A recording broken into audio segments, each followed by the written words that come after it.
Today, we're going to talk about how to turn the lead in Honor of King into something called a big fat W in Honor of Kings. Let's get started. Yo guys, how's everyone doing? This is your guy, Assassin Dave, and welcome back to another Honor of King video. Today, we're going to talk about how to turn lead into wins by watching the summer season Honor of King Pro League KPL featuring TTG versus Beijing Weibo, Beijing WB in the playoff.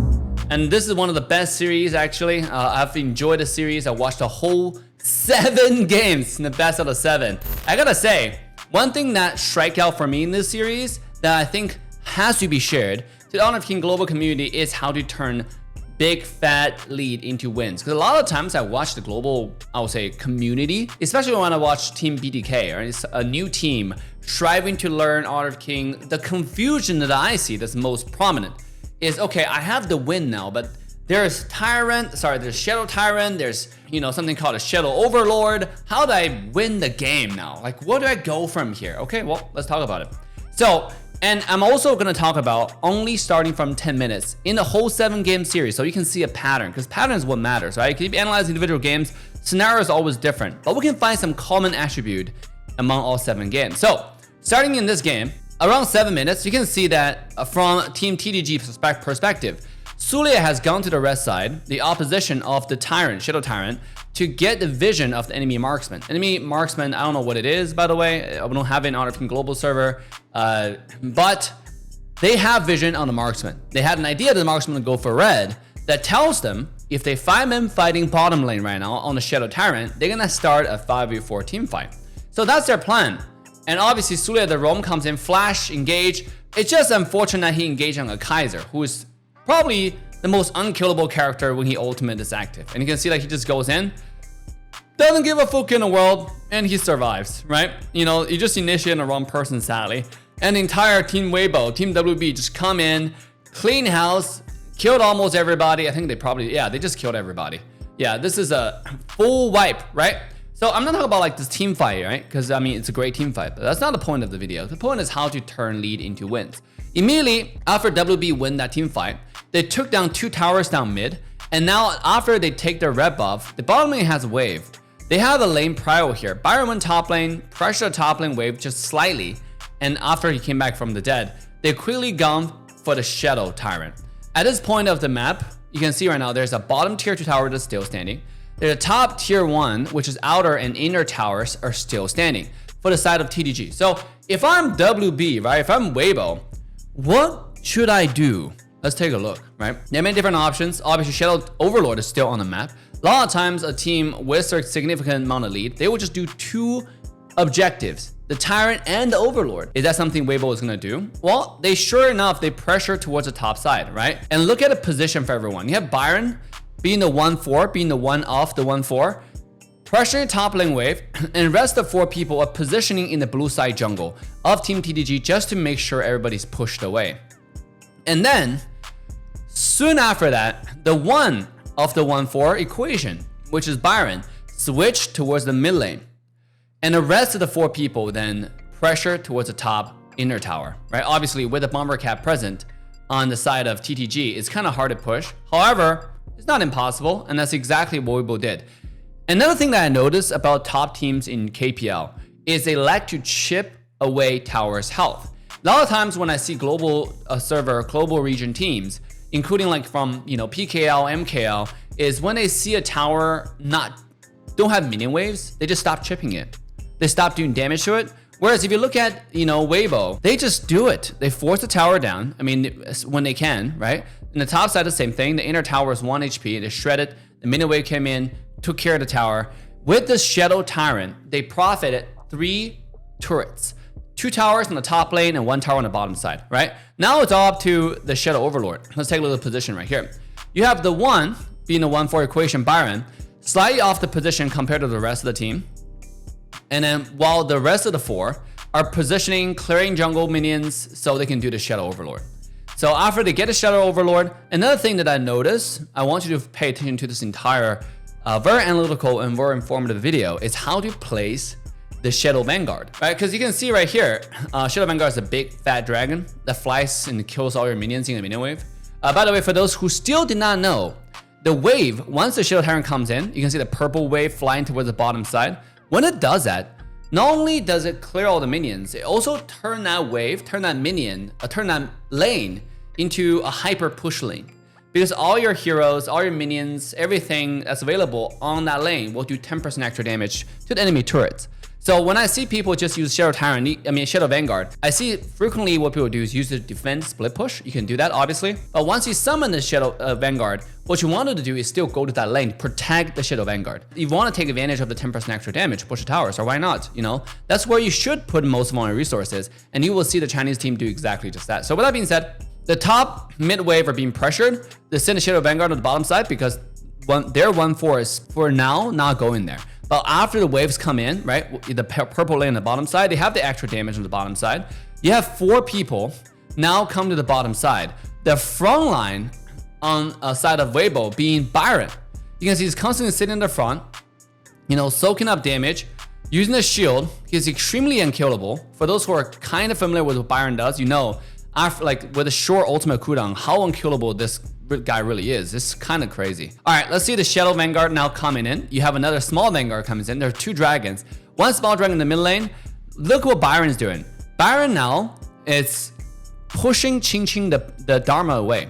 Because the only threat, really, I would say, to Weibo's backline, the marksman, is this Dharma. So he's positioning constantly on top of this Dharma to make sure he's not doing anything. But just when Vanguard is pushing his wave, that's when Weibo start diving into the high ground tower.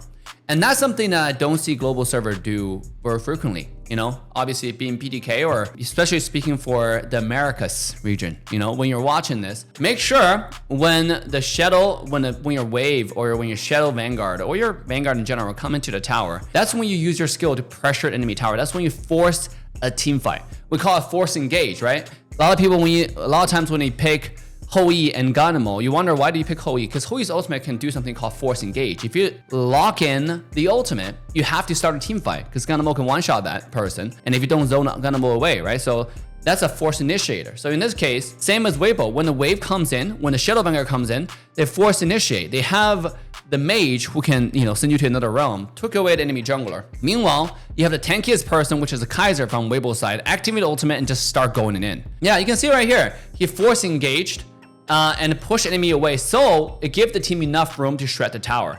But they didn't keep on going though. Immediately after that, they leveraged the Vanguard remaining in the mid lane, took the mid high ground tower, and now the rotation is clearly pathing towards the top. So it's just one tower at a time, right? Even though this Vanguard is a little bit of HP left, but there's another Vanguard coming in. And let's take a look at how Weibo pressured this tower. First, you have like 4 people not just pretending, they're actually positioning to pressure this base. Meanwhile, you got the marksman pushing the top high ground tower just in case if they don't push, for win here. So Dharma comes in, made a mistake, couldn't get anyone. At this point, it's not his fault that he couldn't get anyone because there's not too much walls to get. So easy wins, textbook pushing, textbook ending from Weibo's side. And let's take a look at second game, right? Again, this special class is just focused on how to take advantage, how to take lead and advantage into wins here. So I'm gonna quickly skip to the late game, which is after 10 minutes. So at this point, Weibo again has a lead with their draft. And then I'm not gonna analyze draft here, right? Again, we're just gonna focus on pushing. Starting off the team fight, TDG come to the bottom side here, and then they actually, with Sikong Zhen pressuring everybody low. But you do have TTG, actually, yeah, he just not pressing them low, he killing them. Musashi got killed, and you have, not only Musashi got killed, you have, I think the support got killed. Yeah, Sule got killed. Yeah, there's something blocking it. And now they're trying to do 2 objectives at a time because it seems like Agudo and the marksman can easily get it, and that's exactly what they get. What, did he just summon 2 skill 1 there? That's interesting. Okay, can they push it mid tier 1? I think they can force it. And that's exactly what they will do. So with the Shadow Tyrant in their pocket, they took the mid tier 1 right away. And let's see what they do with this lead, right? It wasn't a lead, it was more of a comeback.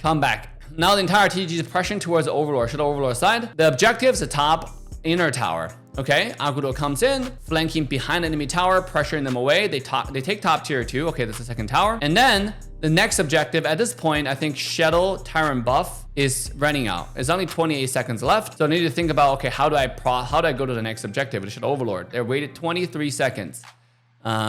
before they do it. Okay, let's take a look. Shadow Overlord continue to be available here. Agudor comes in, they're pressuring this red. They try to push and find enemy HP before they go in and die for the major objective. But it's this unfortunate engage right here. And not only did Marksman die, and the support die, I think maybe more casualties? No, just one. So it's a 1-0 trade for Weibo. So it's just like I would say, unfortunate engages there. Or miscommunication, because Agudor got chipped so hard, Jiaxing got chipped so hard where they couldn't fight. They were in full retreat, right? Diving to enemy red without team being completely ready was still kind of unfortunate. Meanwhile, Weibo does have Legion, one of the best defend characters, mages in the game, right? Look at how Weibo is doing this objective. You do have Arlie at this point, I wouldn't say fully developed, but really strong, poking Agudor away while Musashi continued on Overlord, taking it and turning the fight around again. So let's see how they want to do with this, right? Shadow Vanguard has not been used yet. They're just pushing with the regular Vanguard. And let's take a look. The Vanguard coming to the bottom side. How do they want to use this? They want to use it for now to push waves. And now Shadow Vanguard is being sent to the opposite side of the map. They now have map control on the bottom side because somebody have to go top to defend it. If you don't, the Shadow Vanguard plus the Vanguard is going to short take your inner tower and maybe even more, depending on the situation, right? So to come to the bottom side, start of the Vanguard, this is a 5v4 scenario. Immediately find the chip on the Agudor, right? Chipping the Agudor away. Now Sulie being so strong, this is why the character is so meta. He just stays in the front and he does damage. You know, and he does quad control and unkillable. So you can throw 1,000 damage at him, he's not taking damage at all. Meanwhile, the rest of the team, Weibo, just continue on to take the Shadow Tyrant. So let's see what they wanted to do here with the Shadow Tyrant. They have the Shadow Overlord. So after Shadow Tyrant, let's take a look at the positioning here, right? You do have Charlotte immediately come to the very crucial bush. He checked going for the minion to get stacks and quickly come to this bush. Very, very important. This is one of the most important bush in the entire game. I think this is where Zane died to the Latam #1 team in the recent community tournament, which resulted in their loss. Because they had a lead. If Zane wouldn't get caught by Zhang Fei and Mai Shiranui from this bush here, because Zane was simply walking to this. That's just now you're watching KPL, you understand why this bush is a must controlled area when you try to push bottom side. So Charlotte's in this bush, getting vision, getting information. He's not moving. He's just being a ward right now, right? Agudor, same thing, getting vision on the other side of the map. Throwing skill 1 right there. Oh, here we go. Agudor getting away, activating. No, Arlie's way too strong. Easily get double kill there, Arlie. Whoa, that's pure Artie damage. And whoa, getting pulled there. Let's take a look. So with the 2 kill there by Arlie, they're gonna send the 1, which is Charlotte, going to mid lane. Now 4 people pressuring bot. Let's see how they do it, right? Sulie just stays in the front, start pushing using skills to push enemy away with pressure. And then rest of the team just hammer the tower. They got the high ground tower, meanwhile Charlotte is still pressuring mid. They got a wave comes in, and now with the wave rushing towards enemy tier 2 inner tower, the rest of the team now come in to fill in the blank and they get the tier 2 tower. So 1 Overlord, they got 2 towers in mid, right? The inner and outer turrets, and then they got the bottom high ground tower. So very profitable, right? Extended lead to like around, I would say 4,000, 4 to 5,000 gold, probably 5,000, yeah, over 5,000 gold. So let's take a look at this team fight here. So, dude, with Sulie in the front, it's just so annoying, right? Because you can't kill him. This guy's too tanky. He has a second life. He has his passive. And I wish this character come out in the global server. Let's take a look at this 4-1 situation, right? 4 people led by Sulie going forward. Charlotte, seeing everybody's position, now flanking, looking to flank. He comes in, skill 1, knock up. And the target is the support. They kill the support first, which is Roamer support. And now they're going to go for the mage. Mage, kind of, not mage, it's Sikong Zhen, somehow not dead. And this is all thanks to the bottom side does not have a tower here. So the 1-0 trade to set up Weibo. And then let's see what he decided to do. They can't really do much anymore because they were low on HP. Good defense from TGG in general. And still in this. Now next objective is going to be the Shadow Tyrant. Take a look. Dude, Sulie is so tanky. Being pulled all that much and still didn't die is kind of insane. So they're low on HP. People can go back, regen, regroup. And reorganize their thoughts, right? Again, it seems like the pathing, the directive here is mid to bottom lane. Because and they moved away actually, not pushing lane. Another thing that I noticed that once you have the double buff, frequently I see teams will start shoving lanes. I mean, this is such basic do not do. Pushing lanes is sending experience and gold to the enemy team for no reason once you have the lead. So that's not what they're doing here, right? All right, let's take a look. Sule is still accumulating his knockup. Enhanced skill 3. All right, 2. Let's take a look. 1, 2. Okay, so it's 1-4, pretty defined 1-4 as well. Now let's take a look. Now, obviously, as you know, the Weibo is doing the Tempest Dragon. So they have to contest it. The support comes in, try to triple spin on it. But unfortunately, he didn't get it and he have to die. And right after that, maybe the Furball. Yeah. Sadly, Furball and Agudo end up dying and the rest of the team died. So that's the end of the game. This is not even a push. It's just a team fight wipe. Everybody know how to end the game when there's a wipe. But do you know how to end the game when there's no wipe but more just a lead, right? I mean, last game is a perfect example. This game is more for wipe. All right, let's quickly move on to the next match. Again, I'm going to jump to the 10 minutes and see how we execute, how we take the advantage into dubs. In this game, it seems like TTG is going to have a few thousand, I think 1,600 gold lead, which is not a whole lot. Now, both objective on the map. Jing was trying to steal. Wait, did he get it? Holy. This is when you know someone's good at the game, okay? When TTG Jiaxin is going to quickly steal the blue buff like that away from, is that a Flowborn? No, it's Pei, so that's crazy. Okay, now both out of position towards the Tyrant. Tyrant being pulled out a little bit, but it seems like TTG is more interested in stealing this small objective before going for the big one, right? Because this way you can position and pressure enemy away before continuing the buff. Meanwhile, the bottom side tower, they're just gonna give for free like that.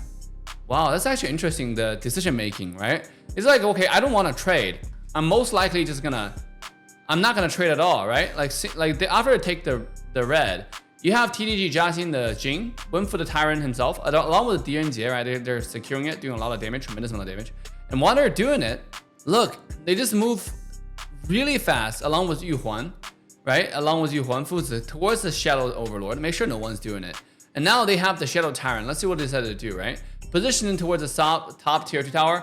Zhang Fei start moving forward in front of the tower, see if he can get a positioning. It seems like, no one wants to defend. I mean, they can't defend this anyways. So you have a little bit of poking or positioning forward from the tank, just to pressure enemy away. And now you can see Yu Huan's position. He was still standing forward as well. He's not standing behind the tower. He's standing parallel to the tower. Same as when he pushed top tier 2. Zhang Fei was kind of positioning forward to pressure this guys away, right? And obviously they can't really, with 4 people here, they can just ult the Luban Master as well as the Flowborn Marksman anytime. So Weibo decided to back off. Same as mid tower. You can see while they're doing the tower, you have a mage who can turn himself in, invincible, moving forward, pressuring forward so they can defend. Now the next objective is the high ground tower. So before the wave even comes in, Fei is already inside the high ground, pressuring enemy away to give his team the room to do the tower. So they got a high ground tower almost instantaneously. That was easier than in the inner tower actually. So what's the next move? The next move is, now let's take the Shadow Overlord, right? Because why not? With the Shadow Overlord, you can see they have the opportunity to clean the bottom wave. Now Pei is split pushing, so they're gonna do that. The 5 versus 4 on the high ground tower, top high ground tower right here. Zhang Fei immediately used ultimate to push the defending heroes away. They got a high ground tower, and now the Shadow Vanguard is gonna be sent to the bottom side, cleaning the wave, and the entire team gonna pressure towards the bottom side to make sure the Shadow Vanguard does not get cleaned. When I watch the global region, I noticed something that was quite interesting, which is the region, especially when I watch like BDK, we're just learning the game, a new team was learning the game. They just thought the Shadow Vanguard was just gonna be a tool to clean wave. But you can see TTG or Weibo, WB here, they pressure a lot towards a 10% extra damage wave. Right? Immediately, and the strategy is almost the same. Immediately, when the wave collapses onto the tower, that's when you have players come in and already throwing skills, pressuring the entire enemy team away. And Jing is such a beautiful pick right here because there are not too many people who can do anything to Jing. I mean, it's incredibly hard to catch. My Shiranui, if he jumps in, misses skills, that's gonna be the tool he doesn't have to go for the backline, right? DNJ or whatnot. And not to mention, it's gonna be really hard. We have my Shiranui being taken away. Picking DNJ is such a smart choice because DNJ is one of the marksmen who's not really afraid of my Shiranui, right? But again, that's gonna be a story for a different video talking about draft. And there's a lot of tutorials materials online that you can use to watch the draft analysis. But let's continue. Now with the Shadow Tyrant being taken away one more time, 3 waves coming towards the base at the same time. Let's see, Jump Fate. He's pressuring forward. All waves are being kind of cleared. Immediately ults onto the marksman, push him away, have the minion wave collapse onto the tower. They're fighting, meanwhile damaging the tower at the same time. Now, as long as one more minion comes into the lane, that's gonna be the end of it. And this is what happens, right? When you have the wave collapsing like this. So very systematic in this game. All right, let's go to the next match. Again, we're gonna skip everything. Just go to the late game 10 minutes and then see how they take the advantage into wins, right? This game is almost dead even. Nobody have a Tyrant or Overlord. And it seems like Weibo is gonna be the first mover here onto the Tyrant. Immediately, along with the movement speed, that Hoi comes in. Beautiful engage. But Tai Zhen is gonna save the Kaiser there, leveraging the ultimate. Okay, let's see.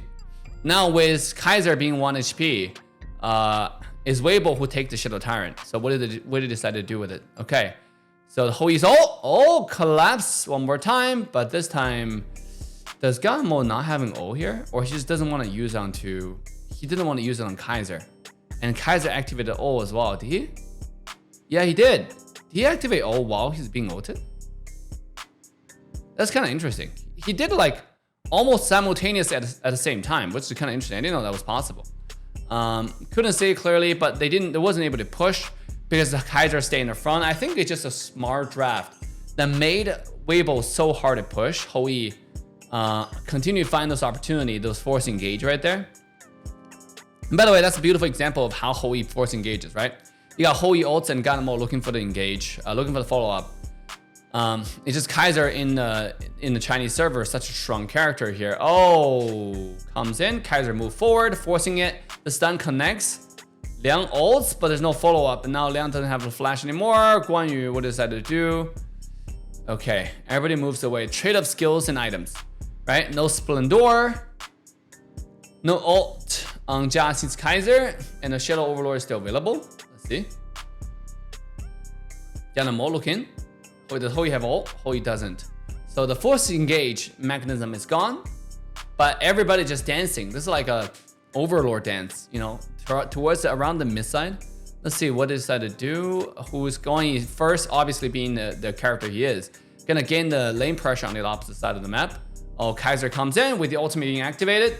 And they want to force the skill out. Oh my god, Splendor. Oh yeah, Ganamo's dead. He's not gonna get away here. He's getting straight up just destroyed. That is so unfortunate. Guan Yu find that position. He flanked. You can see this position right here, Guan Yu on the top side. They knew that immediately on Guan Yu, when Ganamo sent like one skill in there, when they have a little bit of position on Guan Yu, that's on Ganamo, that's immediately when Guan Yu and then Kaiser just dive in. The goal is pretty clear, getting on that one target, and Weibo just couldn't fight anymore. But TDG decided to go for the Shadow Tyrant first. After Shadow Tyrant, they didn't go for the high ground tower or any of the turrets, the inner turret as well. They go for the Shadow Overlord. They decided to do 2 major objectives at the same time. Despite the Primal Bond, the 50% damage reduction, they get it. Wait, actually, did they get it? Yeah, they get it. All right, now we're just watching the replay. I was like, what the hell? That's confusing as hell. Immediately after they get it, send it towards the bottom side. Send it towards the bottom side. And while this lane's pushing, look at the Kaiser's position. He's ahead of the tower, right? Dashing over the wall, which is global Kaiser cannot do yet. But the position is what we focus on. Dashing over the wall on the ahead of the tower to pressure the enemy away while they take it. Now they move towards the 10% damage lane with the Vanguard, Tempest Vanguard. Shadow Vanguard right here on the bottom side. Let's see. Oh, the ult comes in, and Tai with the ult save the Kaiser, who comes back alive, activating Splendor, still dies immediately. Actually, it's not the Kaiser, it's the mage who got ulted. Yeah, the force initiator, that's what I'm talking about. And that's a mistake coming out from Hutz, the mage side, right? Being the front line, pretending that he's not gonna get ulted. So for sure, like when you play, but it's so hard. Like when you're in this game like that, like look at everybody's heart rate. Xiaomai is at 170. You know when you hit 170 heart rate, you know the game is over. Like what is 170 heart rate, by the way? 170 heart rate is literally on a treadmill. And you're running, you're walking up you're literally jogging, right? You're jogging at probably 5.5 speed on a 15 incline. I mean, that's when I hit 180. And this guy is just sitting there playing a freaking mobile game, right? 180, he's like punxing. Like you literally cannot think. You're not thinking at this point. And he's still hitting the ultimate. So, I mean, now he's still slightly calmed down, still 166. Xiao Mai, I mean, it's as a marksman, he's doing really well, like playing under pressure, I would say, right? But at the same time, I think he needs more training on how to not have such a high heart rate. I don't know if that's something that can be trained, to be honest. You watch like AJL, by the way, maintains like literally he's literally dead man when he's playing the game. Like, I don't know if that's even possible, but he does. It literally is not nervous at all. Crazy control. I think that's something that the top player, a big stage player, like to train, which is to maintain a really calm state of mind when they're playing. But let's take a look at this team fight here. This is more than just macro. It's more just a Guan Yu. Guan Yu is the MVP here one more time, right? He finds a position. He knows the team pressure towards top side. He finds a position and he calls the entire team. Beautiful 3-man ult. And the rest of the team comes in, collapse. And this time it's on Ganamo and HoYi, right? Kaiser comes in, dash over, and HoYi dies. Oh, that's a 1v3 trade.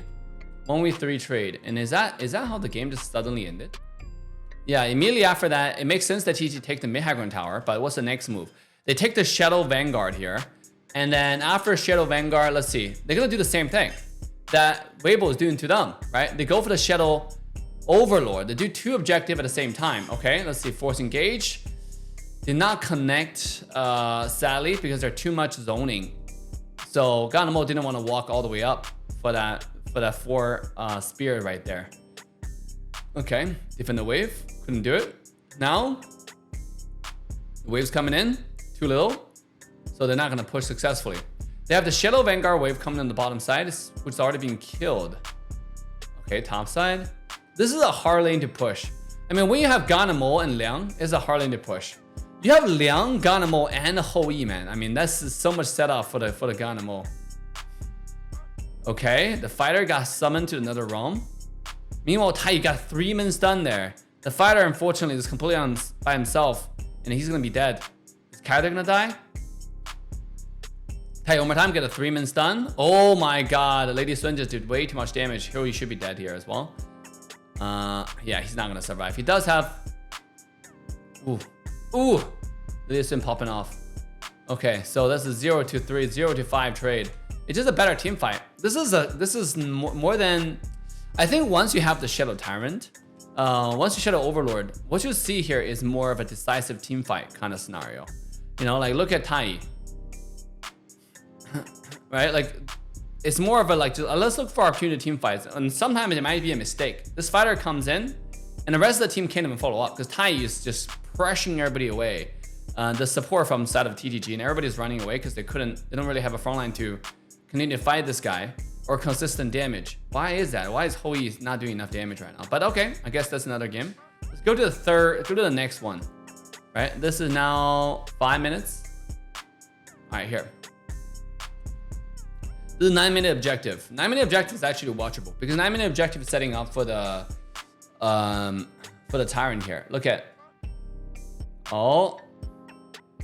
Well, interesting here. We have a Heino being picked. Where seldom do we see Heino being picked? I think Heino can be picked when... Is this something intentional? I'm really interested in the draft process. Like, how did it... Like, I want to see... I mean, is Heino buffed in the Chinese server? Heino is picked in the later stages. I think the Heino being picked is specifically to deal with Channel's ult. Because Heino, I mean, if you do the skill 1 there, it's going to kill all the wolves at once. So, it's smart pick for sure when there are a lot of summoning on the map. I like the draft. I for sure like the Heino pick, but how do they deal with it? Because Heino does not offer any CC. It's extreme late game character as well. So it's just poking on the side, getting a mark in. Now the team is doing the Tyrant here. Heino comes in, going to the tanky mode, activating ult. By the way, I want to talk about a mechanic here that people don't pay attention to. When Heino ults, why does he ult at full HP, you might ask, right? The reason why, look at all 3 people on Weibo. Right now, only the person in the front has the mark, but immediately when Heino ults, everybody on their team, like when the ult explodes, have a mark, right? You see that Daqiao has a mark, this guy has a mark, Ryan has a mark, everybody has a mark because your ultimate actually applies a mark on them. And now Heino can feel free to just throw skill once. Look at him, he just now stand aside, look at it.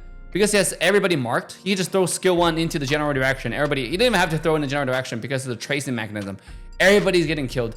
They're getting damaged and getting shredded. Like, he's just doing tremendous amount of damage right now. I mean, like, this character benefits so much after you apply a mark on them. And he just goes in, like, and does exactly what he just does, which is kind of insane. Oh my god, Fuzz. But yeah, TDG got the Tyrant. Let's see. Shadow Tyrant being taken away here. Let's see what he decided to do. Shadow Tyrant, when did they take it? I mean, I couldn't see because of the replay here. All right. Oh yeah, they are taking it now. So after they take it, they took it instantly. Bottom outer turret and inner tower is still up. Okay, 3-4 people moving towards the bottom side. They also have the Flowborn tank being one of the choices. Lone pushing the tower, 3 people getting information, zoning enemy away. Hertz obviously being the Hino, just getting marks, zoning everybody, just continue getting marks. He doesn't give a fuck in the world, just continue to give mark. Okay, go throw skill 1, doing what Hino does best. And the entire set of TDG now pressuring the mid and high ground tower. Look at freaking Fatih. Bro, and by the way, I watched this game, like when I watched this game in detail, I remember like Fatih just like find one of those opportunities when Xiaomai used a flash and just goes in and kills him. So he's such a good clash there. Look, the wave comes in. He knows that this guy doesn't have flash, right? He just goes in, doesn't care. He's the moment when Hino tried to kick him, he activate ults, cleanse the CC and dive in, one shots the freaking channel there. And I actually want to show this team fight because it's such a beautiful team fight. They were behind early game. And one team fight, like right here, like, you know, I wouldn't say behind, but look at this fight right now. You got a ult coming in from Zhang Fei, beautiful ult. They killed the idea first, and now Flowborn tank seems like he's in trouble. But just when Channel was gonna jump, he flashed over the wall. Because he flashed over the wall, Qing Qing sees this, because his eyes is on the marksman. He immediately goes on the back line, doesn't give a fuck in the world. He knows it's unkillable. He just goes in, 1v3, and he gets the kill onto the channel. And then walks away just fine, right? Long actually obviously have to activate the ult, but like that's how they turn the fight around. And he does that many different times. So this dude, this player, Qing Qing, obviously they barely lost the KWC, by the way, to AJL, right? Went to the ultimate battle. Still, like, what a go-to player. Look, he saws the channel, like try to defend mid, doesn't even give a care in the world. He just goes in. Like he understands exactly his limits are. He just goes in and kills this guy. Bro, that's so insane. And let's see how they push the high ground tower here. When the wave come in, everybody was going forward. Flowborn doesn't give a care in the world that he's getting damaged. He just goes in, right? Pushing the enemy away. And then while the rest of the team is just right behind him doing damage. And because 3 people are already getting killed, this is probably one of those games, the sudden death, I call it, right? And it's not even gonna be a process. TDG probably just win off that one play. So that's gonna be another win. That actually propelled them back into the series. That's how this game take on, like, you know, win the full 7-game series. Such a long ass game, by the way. All right, let's go to the 10 minutes. We're actually jumping a little bit too far forward. Okay, completely even game right now. TDG does have the Tyrant going into this fight here. You have HoK Group being picked together all the time right here, right? HoK Group, can he find opportunity to do something here? HoK, looking for a stun, looking for opportunity. Couldn't find it just yet. Oh, HoK getting engaged on, ulted. Dude, this Nuwa did so well as well. But heal, he did. But they couldn't find any kills, couldn't find any synergies. Now Tyrant being put out. Still a Tyrant dance continues, right? Take a look at this team fight here. We're just fighting the objectives. I mean, like, I want to see how you fight the objective at this point, right? Oh, it's a flank from Jing onto the back line. So they cut off the battlefield. Dwayne, by the way, this game Jiaxing, the Dwayne on the TDG side was getting 0 farm at all. So he was so squishy. He just dies instantly. He can't even tank. Look, Dwayne is sitting in the front, right? He's about to, like, by the way, why is the quality so low? Let me just make sure. Yeah, it's 1080p. All right, whatever. So Dwayne stays in the front because this is, by the way, a pirated footage on YouTube. Somebody's watching the KPL from the Bilibili, but I decided to use YouTube instead. I could watch Bilibili footage as well, which is probably better, more clear. So Dwayne dies instantly, and Jing finds a flanking position. That's the one on the side of Weibo, and he goes straight to the back line, and he's separating the battlefield. I couldn't see who's killing, but he pushed the Ganamo and HoK away, and that's how they're able to get this Shadow Tyrant. Oh, Dianjie finds the ult. He still has the ultimate in his hand. Look, he finds the ult, and then it immediately combo that. So much synergy. I don't know if that's something that they talked about. I guess people are just patient. They still have the skills available to be used. And then that's how they're able to get this kill here. Now, Ganamo might be dead here. Is he gonna be is he gonna be alive? No, he's dead. Okay, so with the Tyrant here being taken down, you got Weibo coming to the bottom side with a wave, taking the bottom inner tower. They move on to the high ground tower here with a wave. Look how they do it. You have Jing with a shadow positioning. This is basically Jing in this position, right? Position enemy away. Duen being stunned in, and now Jing comes in pressuring enemy away. And the goal is to use all the skills possible to pressuring you from defending this high ground tower. And that's how you push objective once you have the lead, right? Like stop the hesitation. Just somebody decide who is gonna be the initiator, who is gonna be the pressure provider. And that's gonna be Jing. And obviously, provided that you do have Dianjie who landed a beautiful ultimate there as well. Pressure them away. And then top tower being taken away. Mid, let's see how mid tower is already gone a long time ago with the Shadow Tyrant. Only one more inner tower standing from the side of TDG, right? Let's see what Weibo decided to do here. They got a Shadow Overlord. Shadow Overlord being sent to the top side. A 10% extra damage lane. Let's see. So first they're pressuring mid, pushing all the wave, make sure the wave is not, spilling away. And then let's see how they push the high ground tower here. Dianjie continue to position aggressively.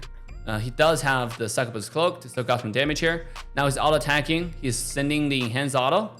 Look at the support position, right? The support comes in with a triple shadow stun. And you got, there's a team fight. The tower is still here. It doesn't matter. Ignore the tower. Jing gets a shadow, goes in, engage, and that's a team fight, right? Because Dianjie, meanwhile, all at the same time, is shredding the high ground tower. Gets it, and now they move towards the mid high ground tower because Vanguard just hit. Lu Bu still has his ultimate, no? Or he used it. Yeah, he probably did. Yeah, he did. I don't know, where did he use it? I couldn't see. Oh, there it is. Dude, this low resolution thing, make it so hard to see. Especially all those animations overlapping each other. In Honor of Kings, that's something that they need to, I don't know if there's anything gonna be done about it, to be honest, but Honor of King animations are kind of hard to see because everything is so flashy. I feel like you're playing a RPG game. By the way, look at this guy. Look how tanky Byron is. Qing Qing is doing his best, man. He's so tanky, but he couldn't stand any further because that's the true damage dealer there. All right, this goes to the ultimate battle, and let's take a look at ultimate battle. Everybody, both side mid lane is the same. It's a Bomber Cat. And then from TDG side, they do have the Flowborn Tank to show you the different meta in Chinese server. Flowborn Tank being actually prioritized in the ultimate battle. I think this character is so fun and so tanky. Global server should, maybe like the stats are different, I don't know. But I think the character is strong for a reason, right? The amount of CC this guy provides is absolutely insane. But the last game, again, I'm gonna go to 10 minutes. By the way, I watched the entire series, so I'm not gonna, this is not a team fight. Analysis game is more of a how to win, how to take advantage into win type of game, okay? All right, it seems like we don't get a late game here. Let's take a look. This is around 8 minutes and 40 seconds. Oh, he flashes in, try to pull somebody, didn't connect. And now the other way around. Ooh, another engage right here from the Luban Master who gets killed almost instantaneously. And Luban is actually somehow survives and they actually get a counter kill. So it's 1-2 trade. To TDG's favor. All right, 1-3 trade TDG's favor. Damn, that engage didn't pan out, huh? And now the other guy dies. But both sides just play really decisively when you're trying to team fight. They're not too much like back and forth. It just, a lot of times there is back and forth, but in this game it's just very, very decisive. Luban get pulled away. Jing doesn't have O anymore. He just used it. Qing Qing on the fatigue. All right, now Flowborn TDG is gonna go TDG. Xiaxing on the Flowborn Tank is gonna go for the Shadow Tyrant. After Shadow Tyrant, again, they're gonna go for Shadow Overlord almost immediately. They're doing 2 objectives at once. And there's nothing that Weibo can do, right? Like, there's something that we for sure, when BDK watching this, need to do a lot more, right? Doing 2 dragons I wouldn't say at the same time, but 1 at a time, just do 2. Now the Shadow Vanguard is gonna be sent to the bottom side. Flowborn Tank, unfortunately, tried to use the skill 2 right here, but it got pulled all the way in, so he's gonna get killed here, right? Yeah, I remember he got killed here. But Jing also made a mistake, trying to go onto the Luban. I would have done it too. When you see Luban number 7 position that forward, but unfortunately 1v4 is not going to work. The rest of the team wasn't following up. So it could have been like a 1-0 trade for Weibo, but Jing ended up killing himself. That's a 1-1 trade. Let's see.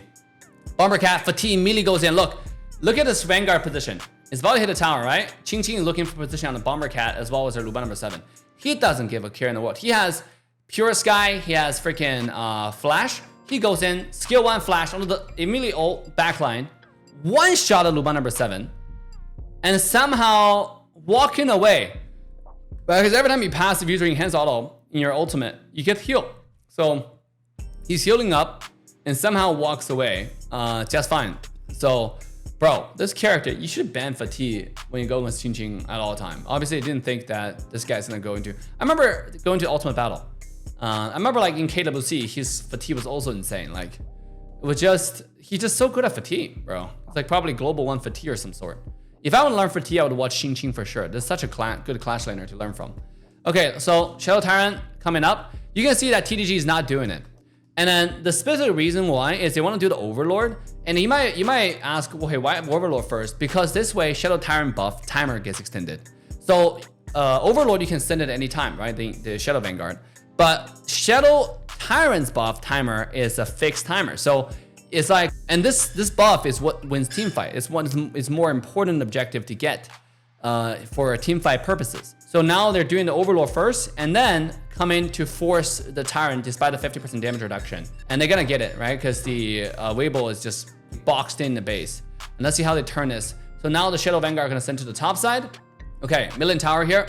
When the wave crashes, Luban number 7 gonna do this tower. No one's defending this sadly because they couldn't, right? They don't even have a front line strong enough to tank that damage.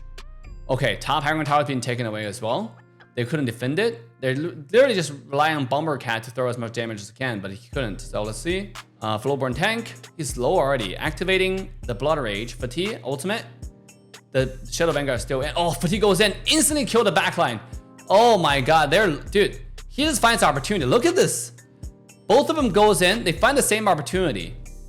Fatih goes in, and then you have like the support who goes in at the same time, doing double CC onto the mage and the marksman who gets killed instantly, and that's gonna be the win. Guys, so like overall, and to summarize, like what the KPL team does best when they have the objective is how do you position the Shadow Vanguard, right? You have to leverage the Shadow Vanguard. You have to use it. You can't just use it as a split pusher and let it be, right? And go for the 2 other lanes.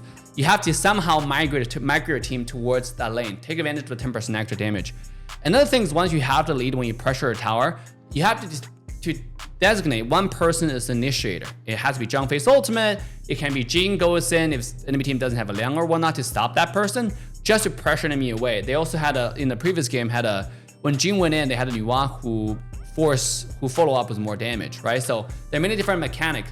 And sometimes you can be the Fatih, right? In this scenario was TDG, they had a Flowborn tank in the front. They'll had a Fatih who force engage, right? Like he just goes in with skill 1 flash onto the backline. Screw your Luban number 7, right? He just dives in. Screw your Bombercat and so you just have to designate a person who force engage and pressure enemy away, who can still get out. Fatih is a perfect example. So hopefully that helps you or your team in your next community tournament or tournament in general, or your experience in the Fireman. Let me know in the comment section down below. Did you learn anything from this video? If you did, leave a comment down below, like, subscribe, share the video with your friend. With that, signing off. I'll see you guys all next time, if there is next time.